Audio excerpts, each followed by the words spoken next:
Ei, pessoal, tudo bem? Bom dia, boa tarde, ou boa noite para vocês. Eu, professora Márcia Helena, professora de Geografia do sétimo ano, estou aqui para explicar para vocês hoje a última semana, né, a semana 4 do PET Complementar 3. Estamos encerrando aí o PET Complementar 3 e o terceiro bimestre. Então, aí vamos atualizar as nossas atividades, beleza? Então, vamos ver aí o que a semana 4 do PET Complementar 3 de 2021 está trazendo para nós, tá? Então, ó, o texto, né, da semana 4 do PET Complementar 3, ele está aí nas páginas 47 até 50.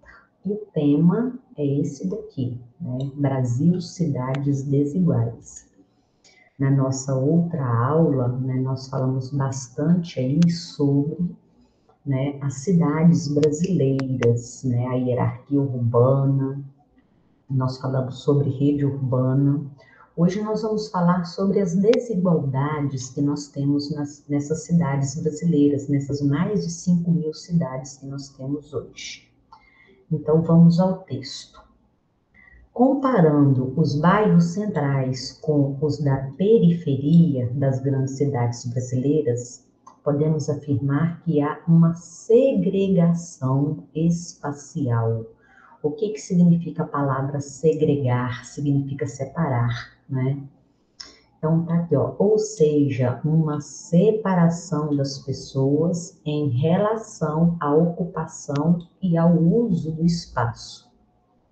O acesso aos espaços mais valorizados ou menos valorizados da cidade é determinado principalmente pela renda das pessoas. Então, pessoas mais ricas vivem nos bairros mais ricos, pessoas mais pobres vivem nos bairros mais pobres. Por isso que chama cidade desigual.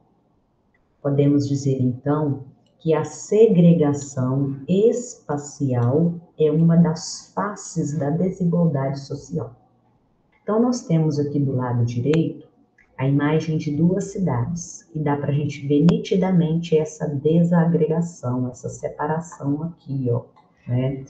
Vou até pegar um vermelho aqui para destacar melhor, tá? Então, aqui, ó, a gente observa que essa parte da cidade, esse espaço ocupado, é ocupado por bairros, né, centrais, bairros mais ricos, tá?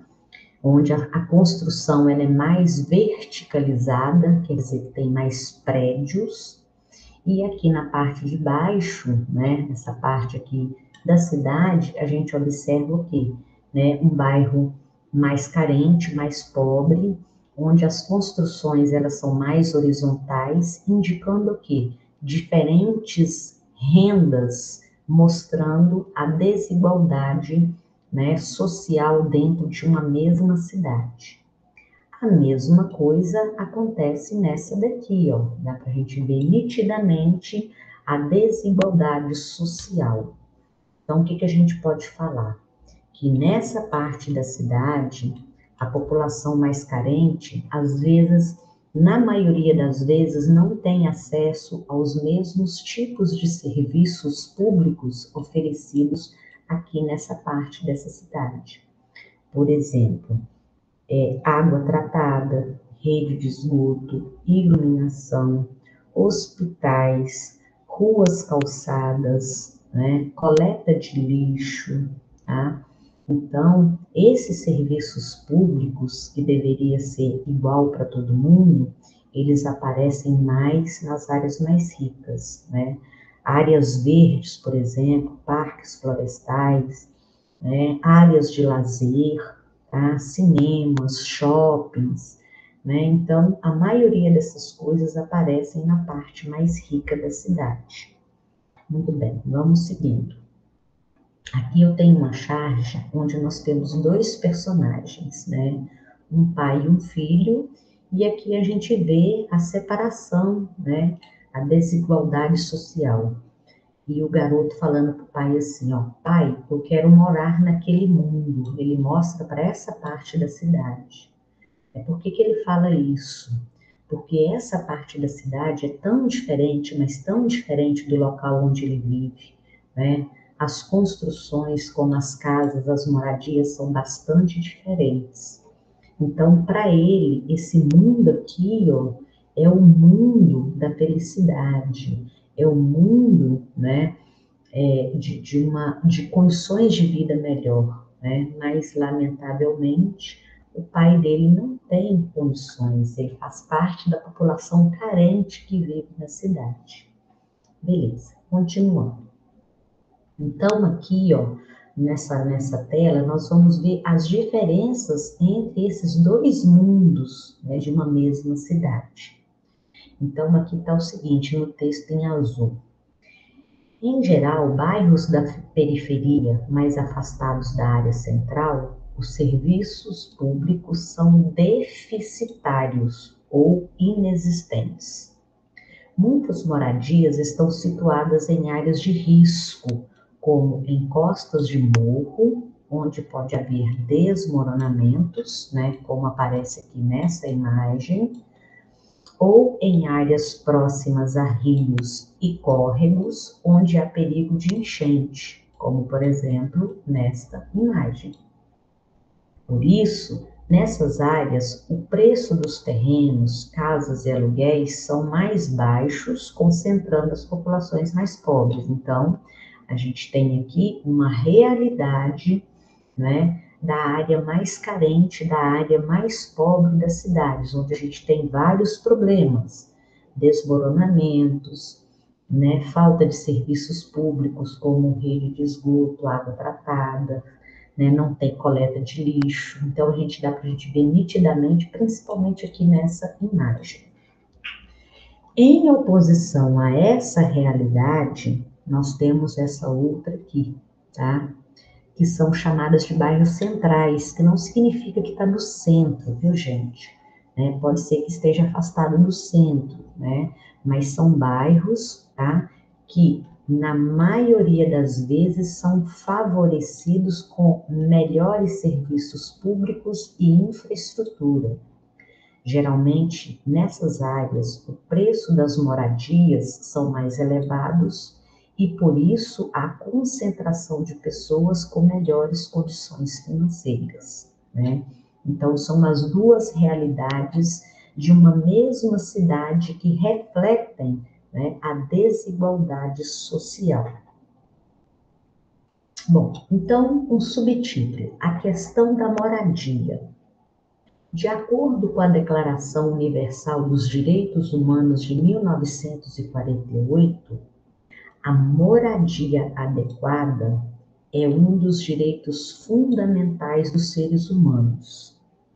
Apesar disso, garantir esse direito é um grande desafio na maior parte dos países, principalmente dos mais pobres, gente. O conceito de moradia adequada, diretamente associado ao direito à cidade, não envolve apenas o acesso a uma casa. Quer dizer, quando fala assim moradia adequada, não quer dizer que é só uma morada lá, né, com sala, quarto, cozinha, com teto, tá? Não é só isso, não. Junto com essa moradia adequada, vem também outras coisas, tem que vir também outras coisas, outros direitos, que são esses que nós vamos ver a partir de agora, tá? Primeiro, então, junto com essa moradia adequada tem que vir o direito de morar sem medo de sofrer remoção e ameaças, que é o que aparece aqui, ó, a segurança da posse. Todas as pessoas têm o direito de morar sem medo de sofrer remoção, ameaças indevidas ou inesperadas. Então, a pessoa tem que ter a moradia dele, mas tem que ter também o direito de não sofrer ameaça e nem remoção. A número 2, junto com essa moradia adequada, tem que vir a oferta de serviços de iluminação, tratamento de água e esgoto, asfaltamento de ruas, coleta de lixo, postos de saúde na comunidade que funcionem, né? que é basicamente isso aqui, ó, serviços, infraestrutura e equipamentos públicos. A moradia deve ser conectada a redes de água, saneamento, gás, energia. Também precisa estar próxima de escolas, postos de saúde, áreas de esporte e lazer. Então, tudo isso tem que vir junto com a moradia. Terceiro, tá? Junto com a moradia, se a pessoa, por exemplo, vai alugar ou vai comprar uma casa, né? O custo do aluguel ou compra da moradia que a família possa pagar, né? Então, é o chamado custo acessível. O custo para aquisição ou aluguel da moradia deve ser acessível de modo que não comprometa o orçamento familiar. Quer dizer, a pessoa tem que pagar um aluguel ou comprar uma casa de acordo com aquilo que ele, né, ganha. Outra coisa, né, esse direito à moradia tem que vir junto com ela a segurança na moradia, protegendo seus habitantes contra, por exemplo, desmoronamentos, inundações ou outros tipos de risco à saúde e à vida das pessoas. A gente chama isso de habitabilidade. Então, a moradia adequada tem que apresentar boas condições de proteção contra qualquer fator que ponha em risco a saúde e a vida das pessoas. Então, se tem um barranco caindo próximo da sua casa, você pode exigir do serviço público, né, que arranje um jeito de consertar, né, aquele barranco que está caindo. 5. A moradia adequada, ela tem que ser, né, com uma localização adequada, tá? Com áreas de lazer, com escolas, com bibliotecas, com praças, oferta de emprego e acesso a comércio nas proximidades. Então, a gente chama isso de localização adequada. A moradia deve estar em local que ofereça oportunidades de desenvolvimento cultural e social. E o último é o respeito às formas de construção da moradia e escolha de materiais de acordo com a cultura local. Então, a gente chama isso de adequação cultural. O que que significa? A forma de construir a moradia e os materiais utilizados na construção deve expressar tanto a identidade quanto a diversidade cultural dos moradores e moradoras. Em outras palavras, se, por exemplo, um indígena, né, venha que tem identidade indígena, venha morar na cidade, comprou um lote e quer construir lá uma oca, ele tem direito de fazer isso. Respeitar, né, a escolha dos materiais de acordo com a cultura, né, de cada pessoa ou de cada comunidade. Então, o acesso, né, à moradia digna, tem que vir acompanhada dessas 6 situações, beleza? Seguindo, as grandes cidades brasileiras são caracterizadas pela segregação espacial. Esse problema está relacionado, entre outros fatores, a desigualdades sociais e a especulação imobiliária. Então, o que é especulação imobiliária? Vamos ver aqui nesse exemplo fictício que tem uma personagem fictícia chamada Cristina. Então, a Cristina, ela comprou um amplo terreno em uma área menos valorizada da cidade, sem infraestrutura. Quer dizer, não tinha calçamento, não tinha energia, né? Só tinha algumas casas construídas no entorno. Como ela já era proprietária de outros imóveis, deixou o terreno sem uso. Então, ela comprou esse terreno aqui, ó, em uma área que tinha pouca infraestrutura. Ela comprou ele por R$ 100.000, tá? E deixou ele lá, porque ela já morava em outro lugar. Aí passaram-se o quê? 5 anos. Nesses 5 anos, olha só como que esse lugar melhorou, né? Ruas calçadas, prédios construídos, mercados, né? Escolas, hospitais. E o lote dela tá lá, ó, vazio, sem nada, né? Mas o que que acontece com o lote dela 5 anos depois? Ele passou a valer R$ 400.000. Mas o que que ela fez aqui para ele passar a valer R$ 400.000? Ela não fez nada. Ela só deixou lá, esperou passar 5 anos, onde melhorou muito aqui, ó, né, os serviços públicos, e aí o lote dela foi super valorizado. Então, isso a gente chama de especulação imobiliária. A pessoa espera aquilo lá ser valorizado para vender por um preço mais alto. Então, em 5 anos, o poder público realizou diversas melhorias nas proximidades do terreno de Cristina. Houve investimento em infraestrutura, asfaltamento das ruas, serviço de transporte público, escolas, etc. Essas melhorias valorizaram o terreno de Cristina sem que ela realizasse nenhum outro investimento. Então, ela comprou esse terreno pensando nisso lá na frente. Então, a gente dá o nome a isso de especulação imobiliária.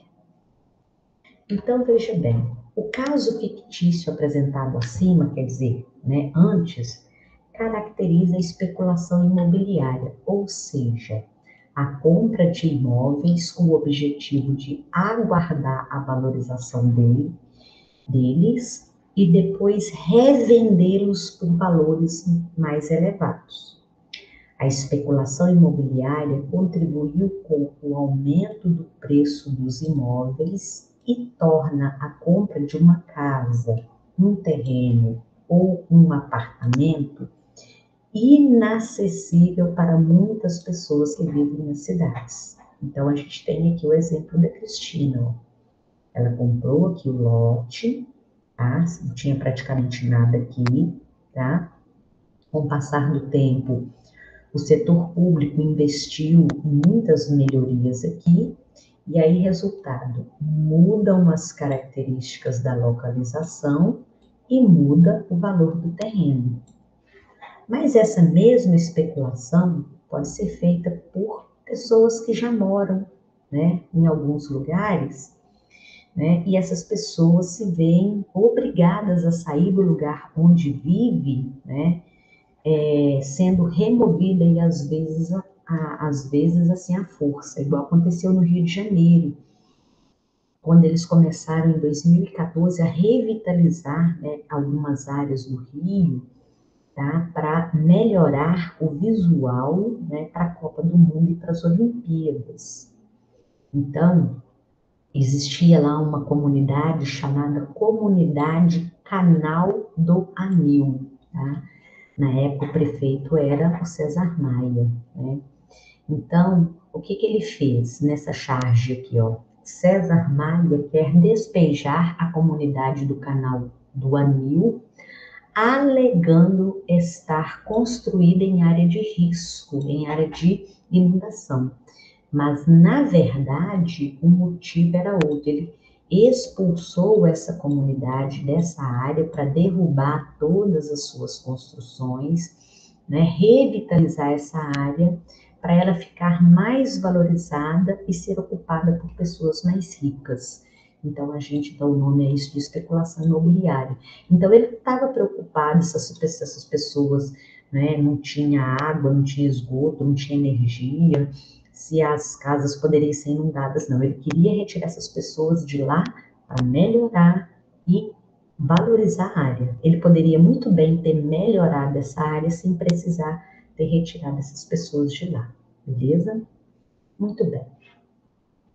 As cidades são espaços de muitas oportunidades que atraem milhares de pessoas porque apresentam concentração de trabalhos, serviços diversificados e, em muitos casos, oferecem melhores condições de vida nas áreas rurais, tá? Do que nas áreas rurais. Só que as cidades também têm problemas, né? E um desses problemas são as moradias precárias, tá? Então, vamos ver. O que são moradias precárias? Muitas comunidades, também chamadas de favelas, surgem em áreas inadequadas para a construção de moradias, como em morros ou margens de córregos e rios. No Brasil, as favelas se expandiram com o crescimento urbano. Então, nessas favelas, normalmente as moradias são precárias, né? São moradias de população de baixa renda. Mas essas mesmas moradias precárias podem estar no centro das cidades. Por exemplo, prédios antigos que são abandonados e às vezes são invadidos por moradores sem teto.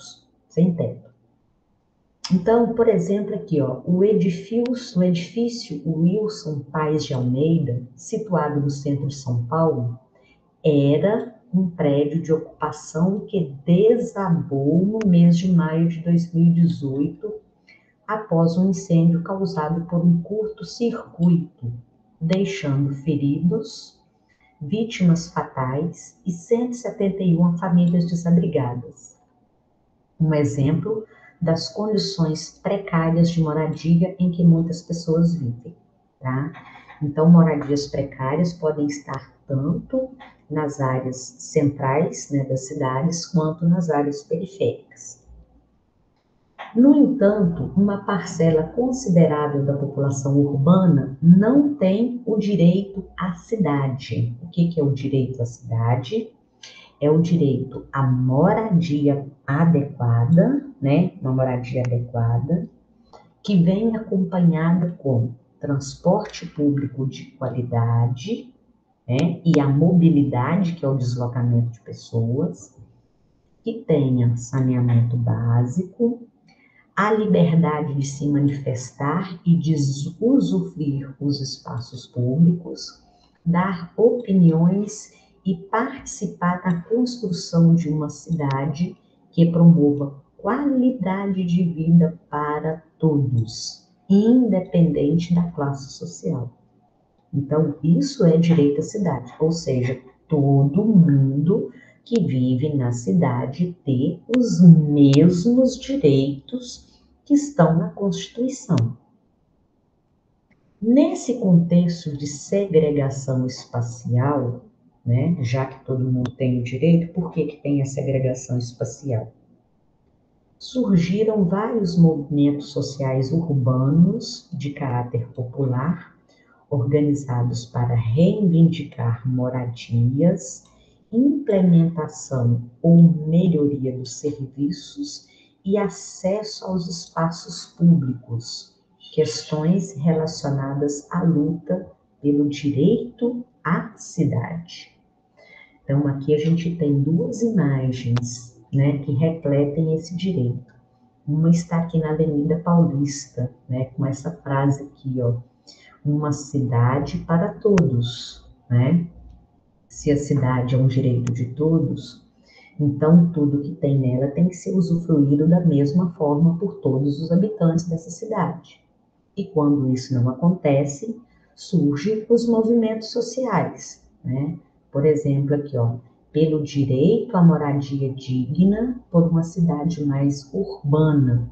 E isso está lá no artigo 5º, né, da Constituição Federal, da Constituição Brasileira de 1988.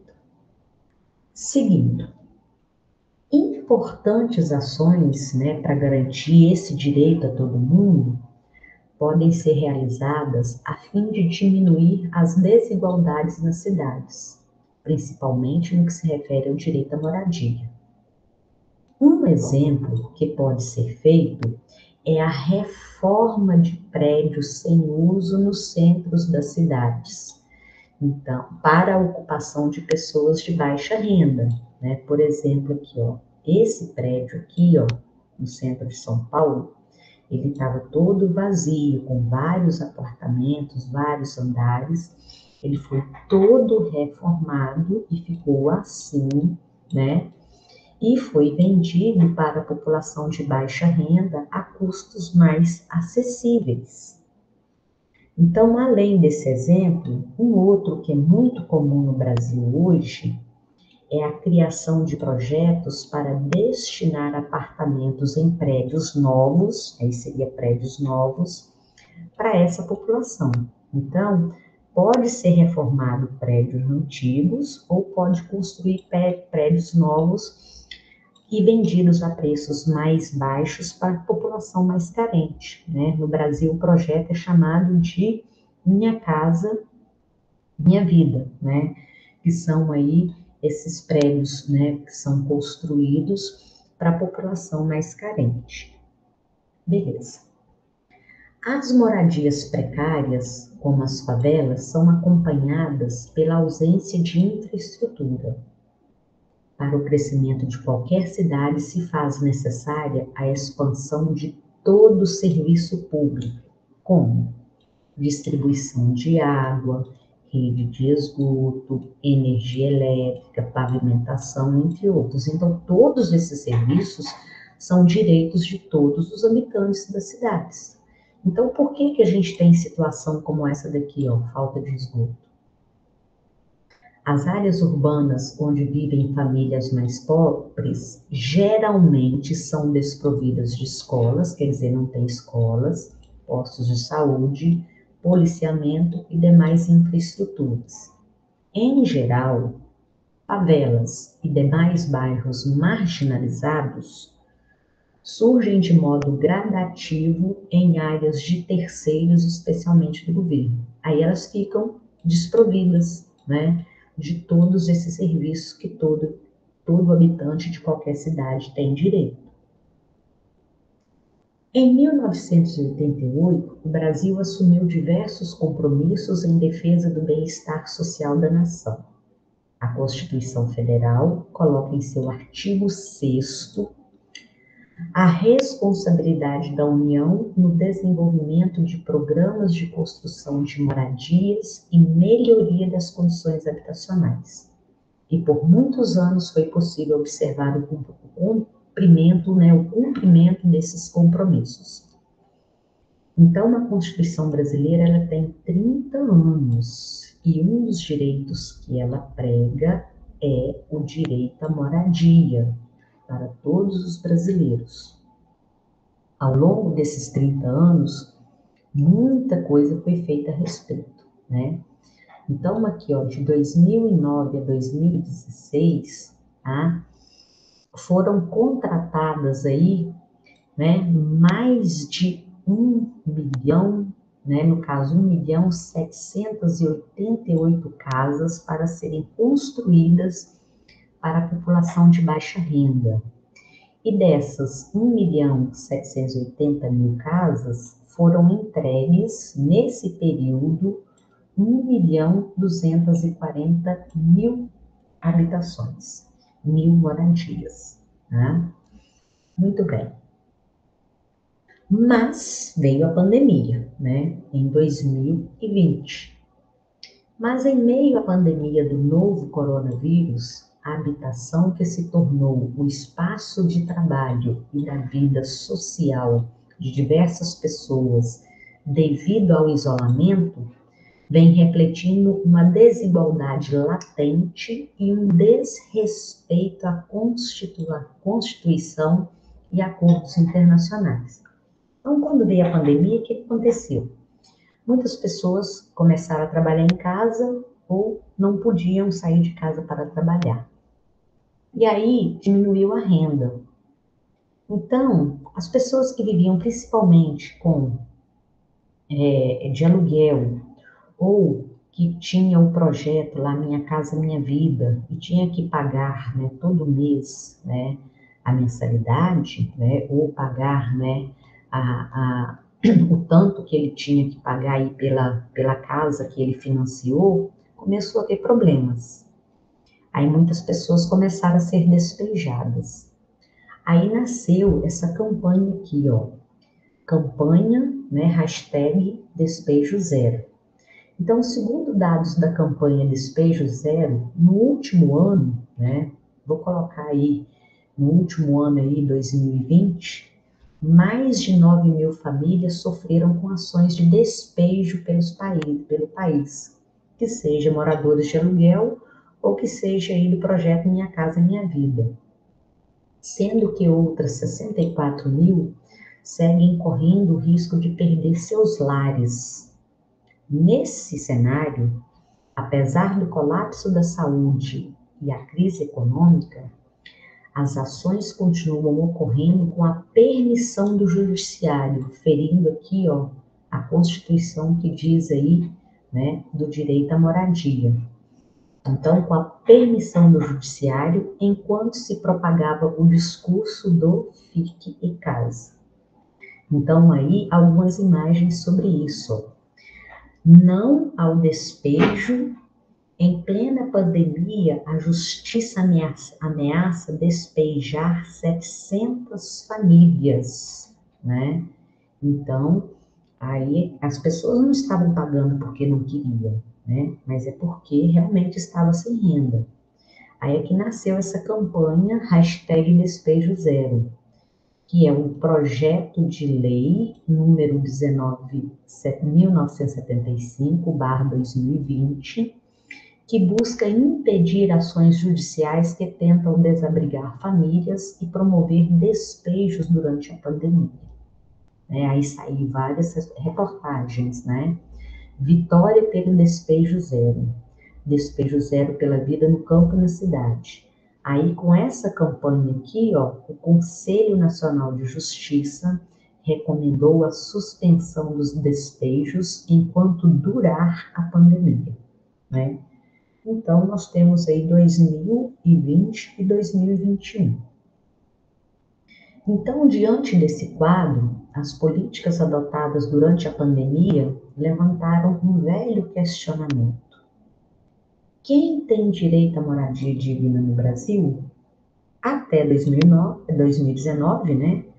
Aí antes da pandemia, o Brasil registrava um déficit habitacional de 5.800.000 moradias, ou seja, né, aquelas pessoas que habitavam, né, em residências ou em domicílios precários ou de coabitação, quer dizer, várias famílias moravam dentro de uma mesma casa e com um aluguel elevado, segundo o levantamento da Fundação João Pinheiro.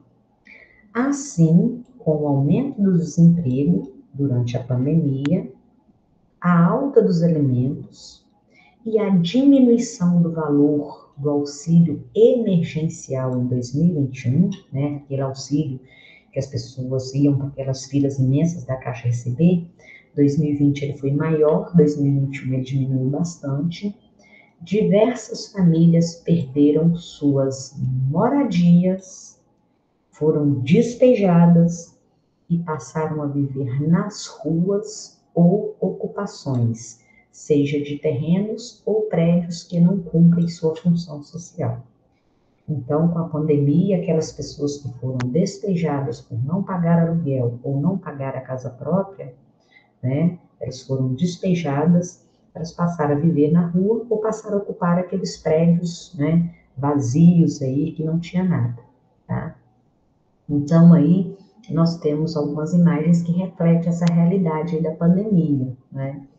Aqui é um movimento social, né? Um por todos, todos por um, né? Mais de 400 famílias desesperadas, né? Não nos joguem na rua, né? CEMIG, Nossas Casas, Nossa Vida, tá? Então, tá aqui, ó, injustiça no período da pandemia, jogando pessoas para fora da rua. Aí as pessoas passaram a viver na rua, né, debaixo de viadutos ou pontes. E aí tem aqui, ó, né, uma crítica. Covid-19. Se o lema é fique em casa, política habitacional é serviço essencial. Então, o lema é fique em casa. Aí a pergunta é, como? Perdi minha casa com as chuvas. Aí alguém pergunta, que casa? Tá? Aí o outro, como vou pagar o meu aluguel nessa crise?